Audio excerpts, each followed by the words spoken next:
The scorching sun blazed over Ouagadougou's dusty streets, casting long shadows across the lively marketplace. Car horns blared, motorbikes buzzed past, and vendors shouted over one another to attract passing customers. Beneath the chaos and color of the city, something much quieter stirred. Something most people wouldn't notice until it was too late.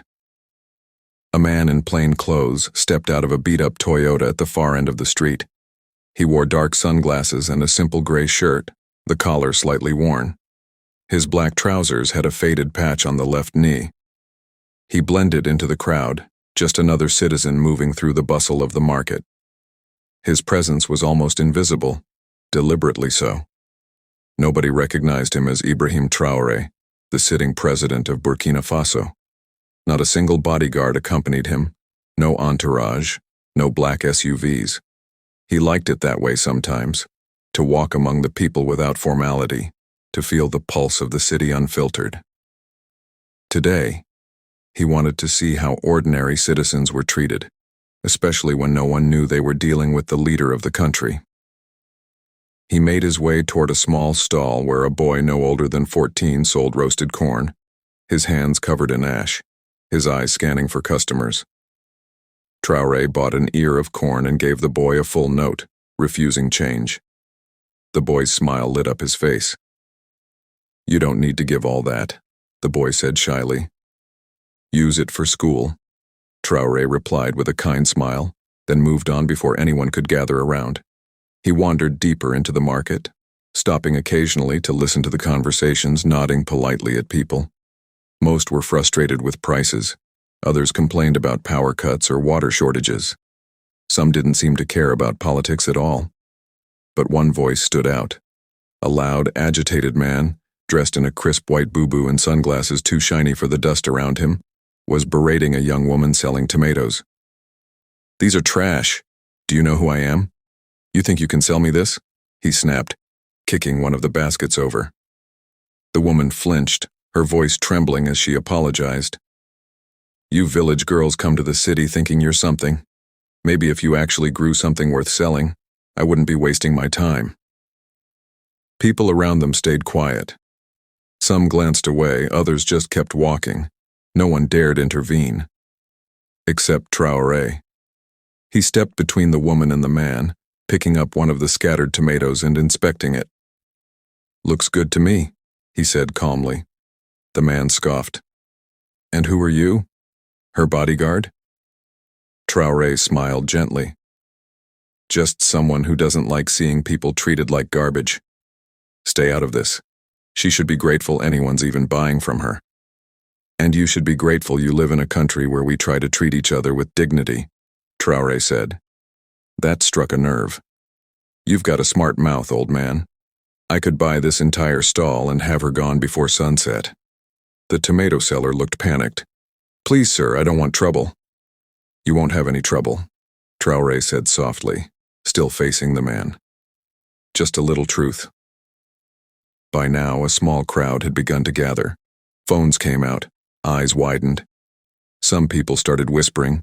A few began to recognize his voice, his posture, his face. But the loud man remained oblivious. "Go run back to your shack," the man snarled. "People like you don't belong here anyway, always pretending to be something you're not." Traoré took off his sunglasses.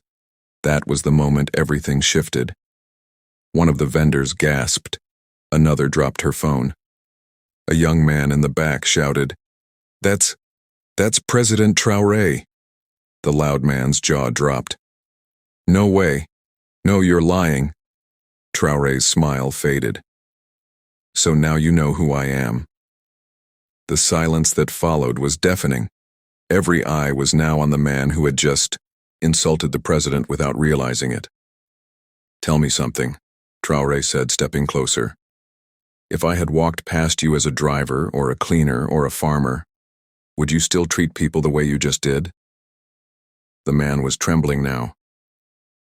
I didn't mean anything, Your Excellency." "That's the problem," Traoré interrupted. "You think dignity is only for people with titles. You think power means stepping on the weak.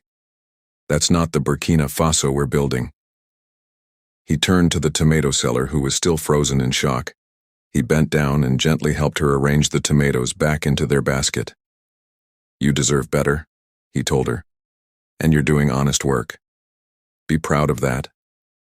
The woman's eyes welled up. "Thank you, sir, I didn't know." "You don't need to know who someone is to treat them with respect," he said. Security finally arrived, having been alerted by onlookers. They surrounded the president discreetly, but he waved them off. "It's okay, I just came to buy some tomatoes." The crowd began to applaud, not just for the president, but for what he represented in that moment. A leader who didn't hide behind privilege, who stood up for the humble, and who didn't need a throne to command respect. The loud man was escorted out silently, now the one being stared at in shame. His threats, his arrogance, his pride, all meaningless now. And Traoré? He picked up the corn he had set down earlier, took a bite and smiled. "Sometimes," he murmured to himself, "you learn more by walking with the people than sitting in a palace." And with that, he disappeared into the crowd once more. No fanfare, no speech, just a quiet man with a fire in his heart and a nation on his shoulders. The news spread like wildfire. By sunset, clips of the market encounter had gone viral across Burkina Faso.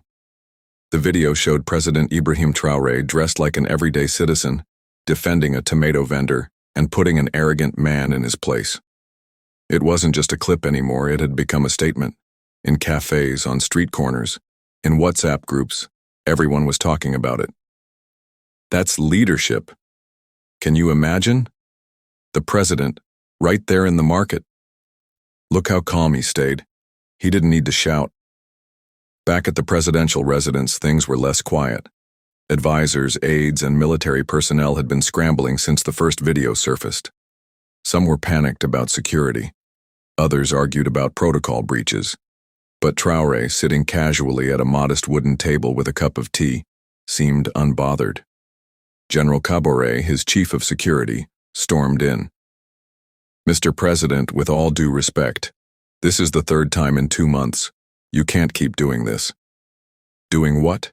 Traoré asked, without looking up. "Wandering the city alone. No security, no clearance.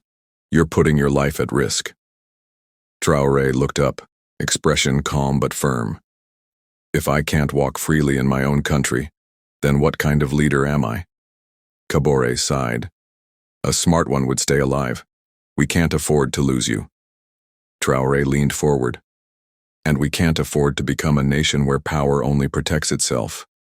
The people aren't the danger, Traoré. The danger is forgetting what it feels like to be one of them." The general knew there was no winning this argument. He simply nodded. "At least next time let me shadow you discreetly. Just one man." "We'll see," Traoré replied with a half-smile. The following day, Traoré received an invitation, not from a minister or foreign delegate, but from the tomato vendor herself. Her name was Awa, and she wanted him to visit her village outside of Ouagadougou. "I don't need anything," her note said, "but the people would be honored if you came, just to see how we live." Most presidents would have sent an assistant, or a donation, maybe issued a polite statement and moved on. But Traoré? He packed a light bag, canceled 2 meetings, and got into a vehicle before dawn. The journey was rough. Potholes battered the vehicle, and dust covered everything like a second skin. When they arrived at the village, a small cluster of mud homes and drying laundry, the air was still and quiet. But the moment Awa stepped out to greet him, word spread fast. Children ran barefoot down the red dirt road yelling, "Le Président est ici! Le Président est ici!" Traoré shook every hand offered to him.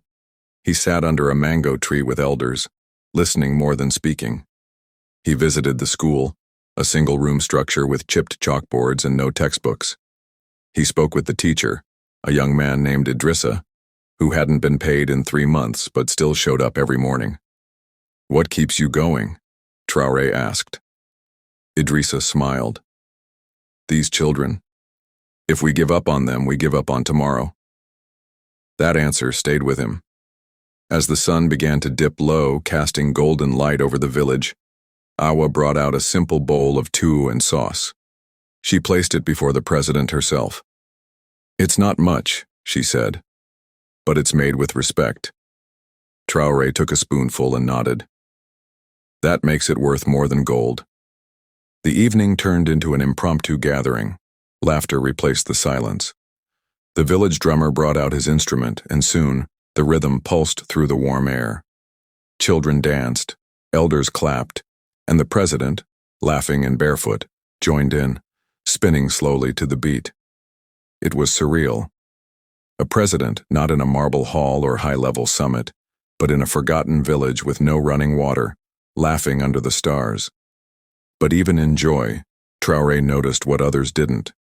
He saw the cracked well, the empty medicine cabinet in the clinic, the silence when he asked about internet access. He wasn't just visiting. He was learning, calculating, and he was planning. Back in the capital, news of his village visit was already making waves. "You're going to start a fire," his Minister of Information warned. "Other villages will expect visits. They'll start demanding support, thinking if they just send a letter." "And why shouldn't they?" Traoré asked calmly. "Isn't that what we're here for?" The minister paused. "Yes, but then it's time to change the but into how." Within a week, a new directive was launched, Project Roots. The mission? Direct investment into the most neglected rural areas of Burkina Faso. Not through bloated contracts or foreign handouts, but by listening to the communities themselves, what they needed, where it hurt, and how best to serve.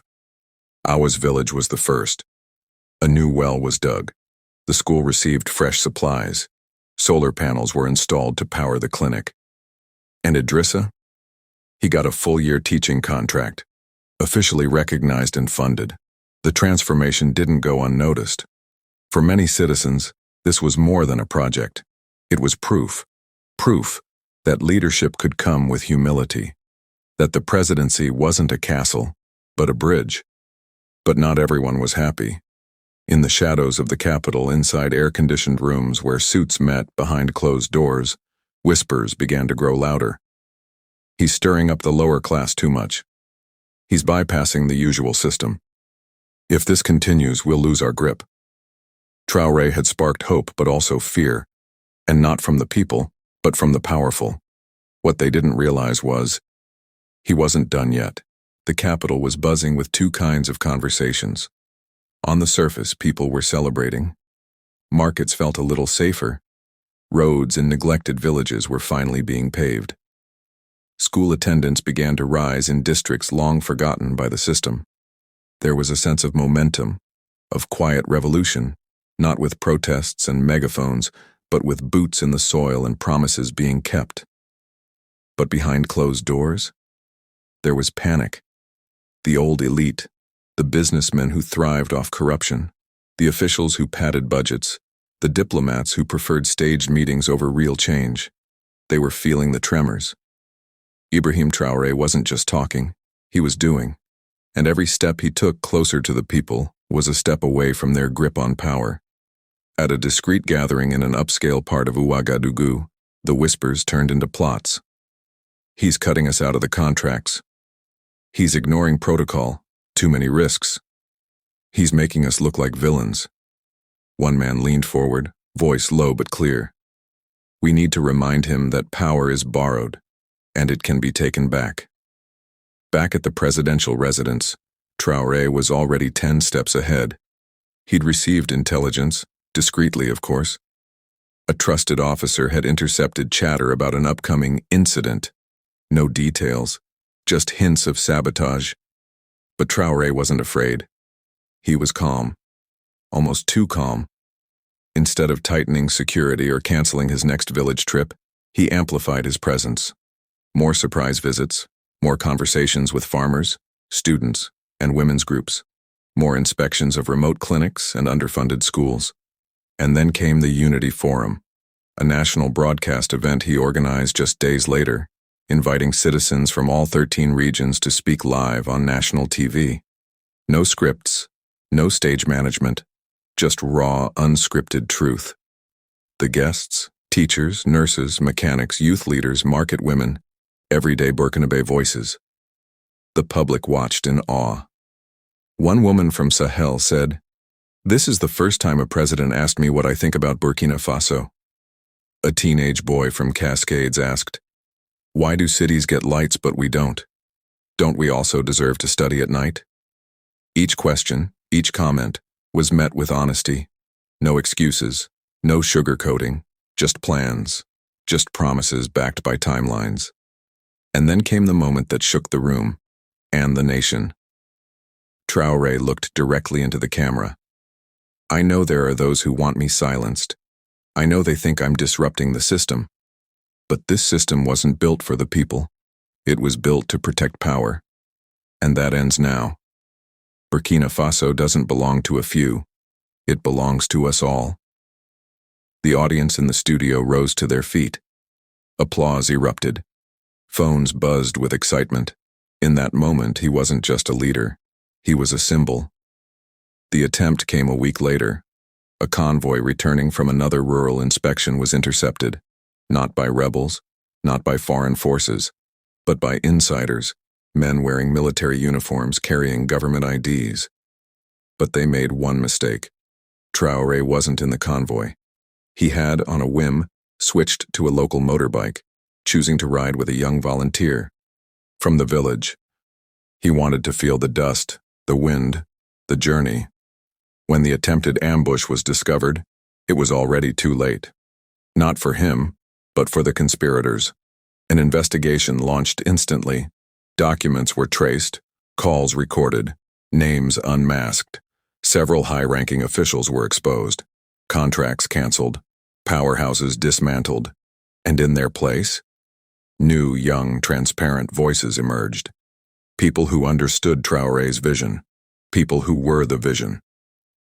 Months later, on the anniversary of Project Roots, a national celebration was held.